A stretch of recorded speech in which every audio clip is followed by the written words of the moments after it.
Shalom kelas 3, bagaimana kabarnya hari ini? Bapak harapkan semua dalam keadaan baik-baik saja dan semua dalam keadaan sehat. Kita percaya bahwa Tuhan Yesus tetap memberkati kita sampai hari ini.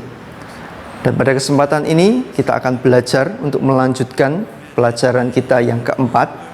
Bapak akan memberikan penjelasan dari tugas yang ada untuk selanjutnya. Dan biarlah kita akan ditolong Tuhan pada kesempatan ini. Mari sebelum kita akan melanjutkan pelajaran kita akan berdoa terlebih dahulu. Mari lipat tangan, tutup mata, tundukkan kepala kita, berdoa. Tuhan Yesus, terima kasih untuk segala berkat-Mu sampai hari ini. Tuhan tetap memberkati kami dengan kesehatan dan kekuatan. Terima kasih Tuhan.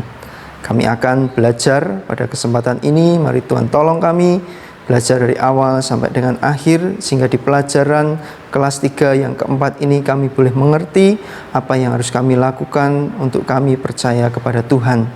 Ampunilah segala kesalahan kami. Dalam nama Tuhan Yesus kami telah berdoa. Amin. Kita akan melanjutkan pelajaran kita, yaitu pelajaran yang keempat di kelas 3 ini. Pelajaran yang keempat ini berjudul Allah hadir dalam berbagai gejala alam.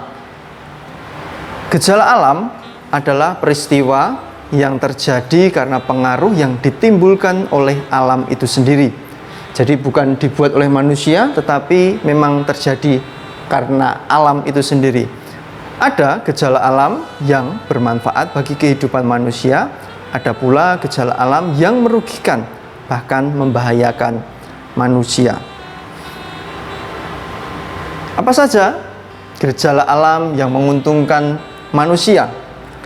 Di sini Bapak tuliskan, yaitu ada hujan, ada kemarau, ada langit yang mendung, langit yang cerah, suhu udara yang panas maupun dingin.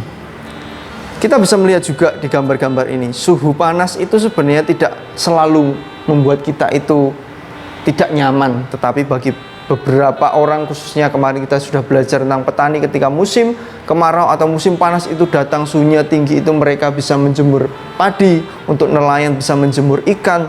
Bahkan kita sendiri bisa merasakannya bahwa ketika kita mencuci baju, atau orang tua teman-teman mencuci baju, pasti akan lebih cepat kering ketika musim kemarau atau suhunya sedang panas. Berbeda dengan suhunya kalau sedang dingin atau musim hujan atau mendung, pasti mencuci bajunya lebih lama. Nah, itu bisa menguntungkan manusia. Tetapi selain menguntungkan manusia, tadi disebutkan bahwa ada juga yang merugikan. Apa saja gejala alam yang bisa merugikan manusia? Nah, di sini disebutkan adalah yang merugikan atau membahayakan manusia. Yang pertama itu adalah banjir. Kedua, tanah longsor. Yang ketiga, gempa bumi. Yang keempat, gunung meletus. Yang kelima, badai. Dan yang keenam, angin topan. Ini yang bisa berakibat merugikan manusia. Seperti ada di gambar ini, contohnya adalah banjir. Di sini contohnya adalah tsunami yang terjadi di Aceh. Kedua gambar ini menunjukkan betapa dahsyatnya atau hebatnya ketika alam kita itu sedang membahayakan manusia, bisa menghancurkan apa yang dibuat oleh manusia. Walaupun sehebat apapun itu, pasti bisa rusak oleh karena gejala alam atau bencana alam, kita sering menyebutnya seperti itu. Oleh karena itu, peristiwa-peristiwa alam yang sering merugikan sering disebut bencana alam. Seperti yang sudah Bapak tadi katakan, bahwa yang merugikan manusia itu tadi seperti banjir, tanah longsor, mungkin gunung meletus yang akibatnya menghancurkan desa, itu juga bisa merugikan manusia. Inilah yang disebut bencana alam. Tapi kalau gejala alam itu seperti yang sudah kita belajar di awal tadi, tentang ada kebaikan yang terjadi. Dalam Alkitab ada yang menceritakan tentang Allah berkuasa atas gejala alam yang terjadi, yaitu dalam Markus 4:35-41.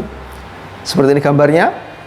Mungkin teman-teman sudah pernah melihatnya di sekolah minggu, tapi Bapak sajikan videonya berikut ini.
Why are you so fearful?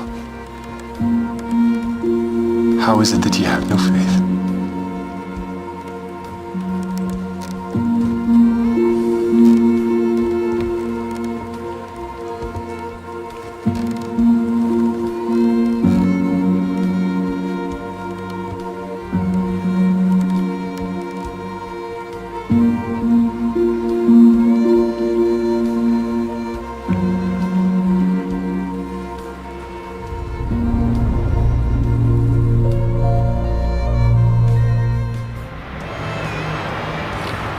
Pelajaran dari Markus 4 ayat 35 sampai 41, yaitu ketika Tuhan Yesus mampu meredakan badai, adalah yang pertama, Tuhan Yesus berkuasa atas alam ciptaannya sehingga Dia mampu menghentikan angin badai.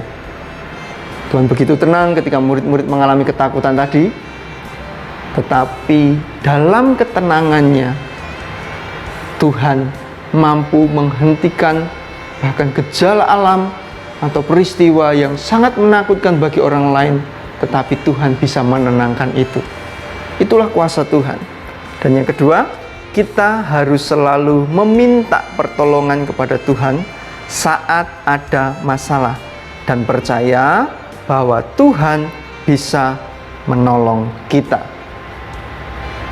Kita perlu terus percaya bahwa Tuhan menolong kita selalu.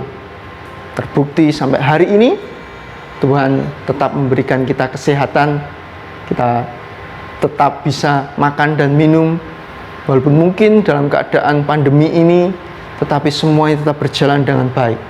Itu semua oleh perlindungan Tuhan Yesus Kristus. Oleh karena itu, kita akan mengakhiri pelajaran hari ini, dan biarlah semuanya boleh menjadi berkat untuk teman-teman, dan Tuhan Yesus memberkati. Kita tadi telah melihat bagaimana Tuhan Yesus meredakan badai. Itu menunjukkan betapa Tuhan itu berkuasa atas alam semesta dan bagaimana kita harus percaya kepada Tuhan secara penuh. Nah, untuk mengakhiri kegiatan belajar kita di hari ini, mari sekali lagi Bapak meminta kita akan berdoa, kita lipat tangan, kita tutup mata, tunduk kepala, kita berdoa. Tuhan Yesus, terima kasih Tuhan telah menolong para murid. Kami percaya Tuhan juga menolong kami hari ini. Segala keadaan di sekitar kami serahkan ke dalam tangan kuasa Tuhan Yesus. Tolonglah kami supaya tidak terjadi hal yang buruk kepada kami. Bahkan kami berdoa untuk orang-orang yang saat ini sedang sakit COVID-19 atau kena virus ini, Tuhan akan menyembuhkan mereka. Dan kami menyerahkan kegiatan kami selanjutnya ke dalam tangan Tuhan Yesus Kristus. Berkatilah kami dan lindungilah kami semua kegiatan kami ataupun apa yang akan kami lakukan di hari ini. Dalam nama Tuhan Yesus, kami telah berdoa. Amin.